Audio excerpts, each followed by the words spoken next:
ಹಿಮವಾಹಿನಿ ಇದ್ದಿದ್ದು ಇದ್ದ ಹಾಗೆ. ಕೇಂದ್ರ ಸಾರಿಗೆ ಇಲಾಖೆಯ ನೂತನ ಆದೇಶದಂತೆ ವಾಣಿಜ್ಯ ವಾಹನಗಳಿಗೆ ಜಿಪಿಎಸ್ ಮತ್ತು ಪ್ಯಾನಿಕ್ ಬಟನ್ಗಳ ಅವೈಜ್ಞಾನಿಕ ಸಾಧನವನ್ನು ರಾಜ್ಯದ ಎಲ್ಲ ವಾಣಿಜ್ಯ ವಾಹನಗಳು ಮತ್ತು ಟ್ಯಾಕ್ಸಿ ಮ್ಯಾಕ್ಸ್ ಕ್ಯಾಬ್ಗಳಿಗೆ ಅಳವಡಿಸಬೇಕೆಂಬ ಆದೇಶವನ್ನು ರದ್ದುಪಡಿಸಬೇಕೆಂದು ನಾಗಮಂಗಲ, ಕೆಆರ್ಪೇಟೆ ಮತ್ತು ಬೆಳ್ಳೂರಿನ ಕರ್ನಾಟಕ ಟ್ಯಾಕ್ಸಿ ಡ್ರೈವರ್ಸ್ ಅಸೋಸಿಯೇಷನ್ಸ್ ವತಿಯಿಂದ ಕರ್ನಾಟಕ ಪ್ರಾದೇಶಿಕ ಸಾರಿಗೆ ಅಧಿಕಾರಿಗಳ ಕಚೇರಿ ಆವರಣದಲ್ಲಿ ಸಾಂಕೇತಿಕ ಪ್ರತಿಭಟನೆ ನಡೆಸಿ ರಾಜ್ಯ ಸರ್ಕಾರದ ವಿರುದ್ಧ ಧಿಕ್ಕಾರ ಕೂಗಿ ಸೂಪರ್ವೈಸರ್ ಸತೀಶ್ ಅವರಿಗೆ ಮನವಿ ಪತ್ರವನ್ನು ಸಲ್ಲಿಸಿದರು.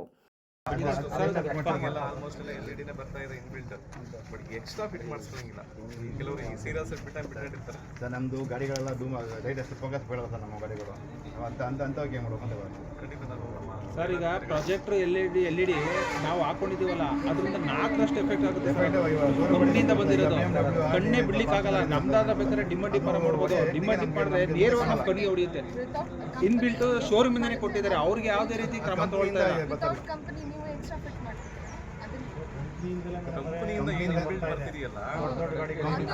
ಇದೇ ಸಂದರ್ಭದಲ್ಲಿ ನಾಗಮಂಗಲ ಟ್ಯಾಕ್ಸಿ ಮತ್ತು ಕ್ಯಾಬ್ ಚಾಲಕರು ಮತ್ತು ಮಾಲೀಕರು ಮಾತನಾಡಿ, ಕೇಂದ್ರ ಸಾರಿಗೆ ಇಲಾಖೆಯು ಅವೈಜ್ಞಾನಿಕ ಸಾಧನವನ್ನು ಅಳವಡಿಸಲು ಕೇಂದ್ರ ಸರ್ಕಾರ ನಿಗದಿಪಡಿಸಿರುವ ಹಣಕ್ಕಿಂತ ದುಪ್ಪಟ್ಟು ಹಣವನ್ನು ರಾಜ್ಯ ಸರ್ಕಾರ ನಿಗದಿ ಮಾಡಿದೆ. ಇದರಿಂದ ರಾಜ್ಯದ ಟೂರಿಸ್ಟ್ ವಾಹನ ಚಾಲಕರು ಮತ್ತು ಮಾಲೀಕರಿಗೆ ತೊಂದರೆಯಾಗುತ್ತಿದ್ದು, ಸರ್ಕಾರಿ ವೆಚ್ಚಗಳೇ ಹೈರಾಣ ಆಗಿರುತ್ತವೆ. ಸ್ವಯಂ ವೃತ್ತಿ ಮಾಡಿಕೊಂಡಿರುವ ಟ್ಯಾಕ್ಸಿ ಉದ್ಯಮದ ಮೇಲೆ ಸರ್ಕಾರ ಪ್ರೋತ್ಸಾಹ ನೀಡಬೇಕೇ ಹೊರತು ತೊಂದರೆಯನ್ನು ಕೊಡಬಾರದು ಎಂದು ಮನವಿ ಮಾಡಿಕೊಂಡರು. ಪ್ಯಾನಿಕ್ ಬಟನ್ ಕಡ್ಡಾಯ ಮಾಡಿದ್ದಾರೆ. ಪ್ಯಾನಿಕ್ ಬಟನ್ಗೆ ಇನ್ನೂ ಏನು ಸರಿಯಾದಂಥ ವ್ಯವಸ್ಥೆಗಳು ಅವರೇ ಮಾಡ್ಕೊಂಡಿಲ್ಲ. ಪ್ಯಾನಿಕ್ ಬಟನ್ ಪ್ರೆಸ್ ಮಾಡಿದ್ರೆ ಎಲ್ಲೋಗುತ್ತೆ ಅಂತಲೇ ಗೊತ್ತಿಲ್ಲ. ಪ್ಯಾನಿಕ್ ಬಟನ್ ಪ್ರೆಸ್ ಮಾಡ್ತಾರೆ, ಅದಕ್ಕೆ ಸರಿಯಾದಂಥ ಕಂಟ್ರೋಲ್ ರೂಮ್ ಇಲ್ಲ. ಆಮೇಲೆ ಅದಕ್ಕೆ ರೇಟನ್ನು 7,890 ರೇಟ್ ಫಿಕ್ಸ್ ಮಾಡಿದೆ. ರಾಜ್ಯ ಸರ್ಕಾರ ಅದಕ್ಕೆ 13,000 ರಿಂದ 15,000 ರೂಪಾಯಿವರೆಗೂ ಎಲ್ಲ ಪ್ರೈವೇಟ್ ಕಂಪ್ನಿಯವ್ರಿಗೆ ಇದನ್ನು ಕೊಟ್ಟಿದೆ, ಟೆಂಡರ್ ಕೊಟ್ಟಿದೆ. ಟೆಂಡರ್ ಕೊಟ್ಟು ಅದರಿಂದ ಸುಮ್ಮನೆ ಅನ್ಯಾಯ ನಡೀತಾ ಇದೆ. ನನ್ನ ಹೆಸರು ರಘು ಅಂತ.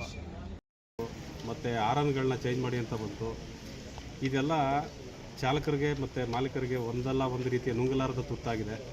ಈ ಸಮಸ್ಯೆಗಳನ್ನ ಬಗೆಹರಿಸೋಕ್ಕೆ ಟ್ರಾನ್ಸ್ಪೋರ್ಟ್ ಮಿನಿಸ್ಟರ್ ಆಗಿರ್ಬೋದು, ಇಲ್ಲ ಮುಖ್ಯಮಂತ್ರಿಗಳಾಗಿರ್ಬೋದು, ಈ ಚಾಲಕರಿಗೆ ಬರೆ ಹಾಕದೇ ಬಂತೆ ಹೊರತು ಅವ್ರಿಗೆ ಅನುಕೂಲ ಆಗೋ ರೀತಿ ಯಾವ ಕೆಲಸನೂ ಮಾಡ್ತಾಯಿಲ್ಲ. ಈ ಯಾವುದ್ಯಾವುದೋ ಈ ಶಕ್ತಿ ಯೋಜನೆ ಅದು ಯಾವುದ್ಯಾವುದೋ ಮಾಡಿಕೊಟ್ರು.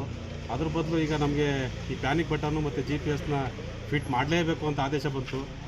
ಆ ಶಕ್ತಿ ಯೋಜನೆನ ಇದ್ರ ಮೇಲೆ ಅಳವಡಿಸ್ಕೊಂಡು ನಮಗೆ ಸಬ್ಸಿಡಿ ರೂಪದಲ್ಲಿ ಸಾಧ್ಯವಾದರೆ ಮಾಡಿಕೊಡಿ ಅಂತ ನಾವು ಅವ್ರಿಗೆ ಆದರೂ ಆಗ್ಬೋದು, ಇಲ್ಲ RTO ಸಾಹೇಬ್ರಿಗಾದರೂ ಆಗ್ಬೋದು, ನಮ್ಮ ಗೋಳು ಅವ್ರಿಗೆ ತಲುಪಲಿ ಅಂತ ಈ ಮಾಧ್ಯಮದವ್ರ ಮುಖಾಂತರವಾಗಿ ನಾವು ಕೈ ಮುಗಿದು ಕೇಳ್ಕೊತೀವಿ.